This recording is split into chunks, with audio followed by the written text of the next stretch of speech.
My name's Ann Wilkinson. I'm the Vice President, Investor Relations for Mineros SA, headquartered in Medellin, Colombia, with 2 producing gold mines. Over the next 15 minutes or so, I'll walk you through our assets, what we've done historically, and what we intend to do in the next couple of years. There are presentations on this chair, should anybody want one, and I can hand them out later. So I will be making, sorry, how does one go? Oh, there we go. I will be making forward-looking statements, and so management does our very best to predict the future, but historically that can prove challenging at times. So we've got a high-quality asset base. We think we're best-in-class financial performance for Latin American producers. We have a proven commitment to shareholder returns, so a 4-decade history of paying dividends and a growth pipeline with gold optionality. So 50-plus years. The company was incorporated in 1974, and we acquired the Nechí alluvial asset in Colombia from the Americans who were selling it. The 2013, we acquired our second mine in Nicaragua, the Hemco operation, and at the time we acquired it, it was producing around 65,000 ounces a year. That'll become important in a minute. And 2021, in a fit of frustration, the previous management got the company listed on the Toronto Stock Exchange. Historically, the company has been listed in Colombia on the Bolsa for more than 4 decades. And the challenge for senior leadership was that the Colombian Stock Exchange is extremely illiquid. There are only 65 public companies and only 1 mining company. So most investors in Colombia don't have any external reference points to understand how mining companies should trade. So I talked about returning capital to shareholders. We have been a 4+ decade dividend payer. Last year, we paid out $30 million in dividends, and we bought back $12 million in shares. This year, we have declared $30 million in dividends, and we have obtained permission from our shareholders to buy back up to $80 million worth of our stock over the next 3 years. The bottom left will show you our share price performance up until around March 6th, when the Strait of Hormuz became a problem area. But we've been one of the best performers on the TSX. We're in the TSX top 30, and we 2 years running we were the top performing public company in Colombia. So 2025, bit of a bang up year. So at an average cost of $34.74 an ounce gold, we sold just under 223,000 ounces of gold on a gold equivalent basis, because we've got silver there too. That was 227,000 ounces. We put up just under $800 million in revenue, US dollars, and we have trailing EBITDA of $358 million. So yesterday's close, our market cap is 1.5 billion Canadian, which translates into about 1.1 billion US, which means that we're trading at about 2.9 times trailing EBITDA. And I challenge you to find a better valuation in the Latin American producers. And if we wanted to compare ourselves against, say, Wesdome has a $4.3 billion market cap. Yesterday produces around the same amount of gold that we do, maybe a little bit less, and the difference is they're in Canada. So on the balance sheet at the end of December, we had $108 million in cash. We had about $26 million in accounts receivable with gold that was in process, and we have very minimal debt on the balance sheet, about $15 million. We have 3 analysts covering us. One has a target price of around $11, one with a target price of about $8.50. And we have about 295 million shares outstanding. So 2026, we're going to up our production by about 10%, And we're going to get that increase in production from our current operations in Nicaragua, and I'll unpack that in a minute. But for the year, we're being a little bit conservative. We think our guidance is fair, around 213 to 233,000 ounces of gold, and we'll do so at a consolidated all-in sustaining cost of around $2,400 to $2,500 an ounce gold. So anybody who's followed gold companies should be asking me why that all-in sustaining cost is that high, and it's largely due to Nicaragua, and it's due to the fact that we work with, we have a Bonanza Mining partnership model, which involves artisanal or informal miners selling us their rock, and we pay them about 50% of spot, which means that our costs have an index component to the price of gold. So gold goes to 2,000, we'll be paying them about $1,000 an ounce that they bring us. And if gold goes to 6,000, we'll be paying them about $3,000. Hence the reason why our all-in sustaining costs will vary around the price of gold. So we expect to produce between 83 and 93,000 ounces in Colombia and between 130 and 140,000 ounces in Nicaragua. So I discussed that we have 2 producing assets and 2 near-term growth projects. One is in Nicaragua, and the other is in northern Chile in the Maricunga. And we have 1 early-stage asset that we have just acquired from AngloGold Ashanti.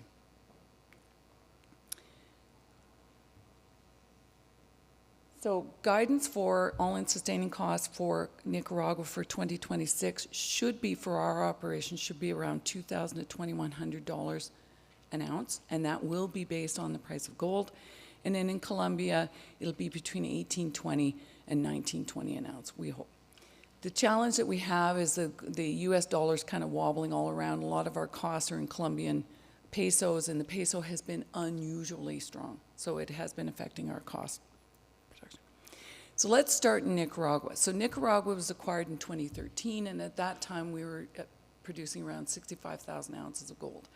We're in the Bonanza mining area, which is the kind of the golden triangle for Nicaraguan mining. You've got Mako up there, you've got Equinox through their acquisition of Calibre. So a lot of gold in this area and big land packages that are relatively underexplored. So in Nicaragua, we have two underground mines that produce around 30,000 ounces of gold a year. And then we have this Bonanza Mining partnership model wherein we buy rock from artisanal miners. So if you're an artisanal miner, you're going to bring us somewhere between 10 and 20 tons of rock. We'll run it through a sampling plant. We'll determine exactly how much gold is in there. We'll make you an offer on payment terms, and it's about 50% of spot. You can take the rock away, but typically about 93% of our artisanal mining partners will hand us the rock right at that point in time. 4% might ask us to re-assay the rock, and 3%, if they're under our 3 gram per ton cutoff, will take their material away. This gets processed together at our plant. In Nicaragua, our main Hemco plant historically had about a 1,750 ton per day capacity. We've had new leadership come in, and historically there wasn't necessarily that kind of 1,000-yard stare with mining engineers asking, is this the best we can do on production, or is this the cheapest we can produce gold? So we have a new technical advisor. He was announced last week. Michael Doyle has been working with us in the background, and so we're going to take that 1,750 ton a day processing plant to about 2,500 tons by the end of this year. When we reported our year-end results in February, we were close to running pretty consistently around that 2,000 ton a day. We'll be reporting our first quarter production numbers quite shortly, and so we'll have a little bit more to say about where our production capacity is. But first step is to get to 2,200 by the end of June, and then 2,500 by the end of the year. So the growth project, so I'll stop for a minute and say, in the northeast of the map, you've got the first of our underground mines, Panama. immediately kind of southwest of that is Pioneer. It's our second underground mine. And then on the southwest of that is Porvenir. 2 weeks ago, we just updated our pre-feasibility study on developing that mine, and we expect to make a sanctioning decision on constructing that mine probably during this calendar year. But the issue that we have is it's a fairly large land package. Porvenir seems to be emerging as a polymetallic district. Panama and Pioneer, in order, are very much gold mines. But Porvenir looks to be a little bit of a different cat, so we're doing some work around that. Updated feasibility study came out. For $207 million, we would build a 2,000 ton a day processing plant. What we would do is, because it's a polymetallic ore body, we would create a copper concentrate with the gold, some of the gold reporting to that. We would do a whole ore leach, and then we would also pull a zinc concentrate on the end of the flotation circuit so that we get three products. We would have a gold-rich concentrate, we would have a copper-rich concentrate, and we would have a zinc concentrate. We expect that our all-in sustaining costs over the life of that mine would be sub $1,300, and that our payback would be around 2 years, and that the internal rate of returns around 38%. Turning to Colombia, so this is the first oldest asset. It's a little bit smaller, so we expect to produce about 83 to 93,000 ounces here. For reference, we produced just under 90,000 ounces last year. We've been working on technology. So if any of you have visited me at the booth and you've seen that video of the dredges, some of our dredges are quite old. They've been retrofitted. They're GPS linked, satellite uplinked. Now we know exactly where we are in the ore body. But we've been working on even more efficient dredges that we can implement into these closed ponds that we work adjacent to the river. And accordingly, this is another opportunity for us to improve our recoveries at this operation between 5 and 8%. It's not, these kind of huge mind-blowing numbers, but when you're talking about gold production, it's pretty important.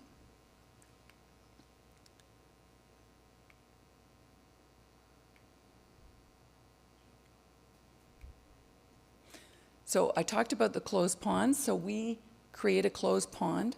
We put about a 50-meter berm between us and the river, and we work in these closed ponds. We come in, we take off this about 10 meters of overburden, and then we scoop up the next 12 to 30 meters of material. On our onboard dredges, we simply throw water and gravity at it to separate out the gold. The doré runs about 92% gold and about 6% silver, so very, very rich. Think ancient alluvial plains, so the gold has just been washing out of the Andes, down the Medellin River into the Nachi River. Volume of water increases, velocity decreases, the gold just settles out in these ancient alluvial plains. So, La Pepa, northern Chile, great jurisdiction. Water challenged indeed. We do have water rights for the project that we've acquired. We owned 20% of this, and historically we may have been inclined to divest our 20% because it's really early stage. New management, new major shareholder, we've changed our approach, trying to behave a little bit more like our bigger brethren on the global stage, more like the Agnicos, where you layer in earlier stage projects, you do some work on them, develop them up in-house. They can turn into really, really great assets.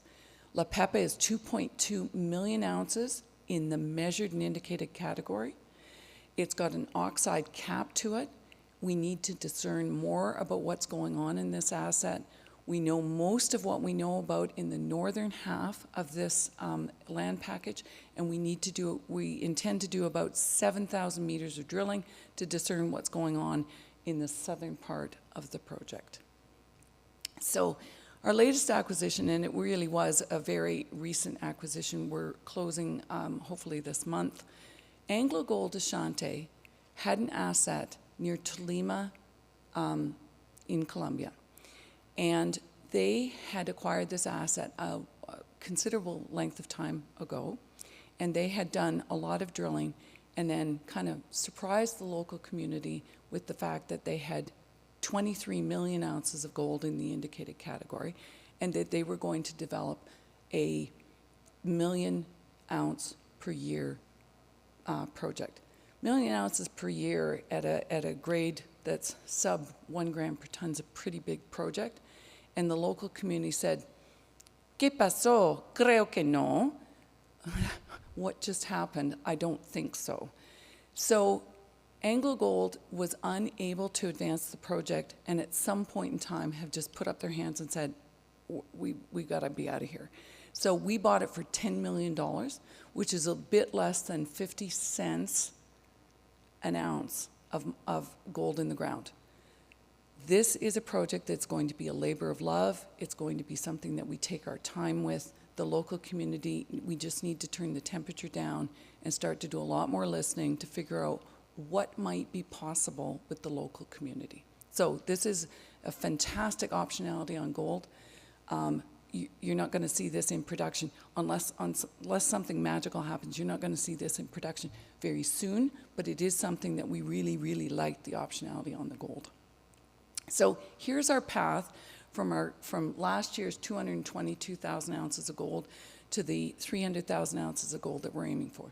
So this year we've got about 10 to 15,000 ounces that we can get through that, the increase in the capacity at the processing plant at Hemco, and then bringing on Porvenir will get us about another 55,000 ounces, and then just incremental improvements at both of our operations should get us to the 300,000 ounces by about the 2029 period. We're also in the market, like everybody else, looking for current producers, 50 to 120,000 ounces, and or late-stage developers. We backed away from the producers a bit. We got close a couple times. Pricing, pricing expectations are pretty frothy right now. So we are doing some work, and we're basically looking anywhere that we think that we can mine safely and securely. So just closing thoughts. We think we're deeply undervalued. I mentioned 2.9 times trailing EBITDA. Our peers all trade at a quantum more than that. We've had record financial performance, and that was at $34.74 an ounce gold. We have clear catalysts ahead of us, and we have deep regional access in that kind of, Central and South America currently, but looking to expand into North America or other jurisdictions. Thank you very much for your attention.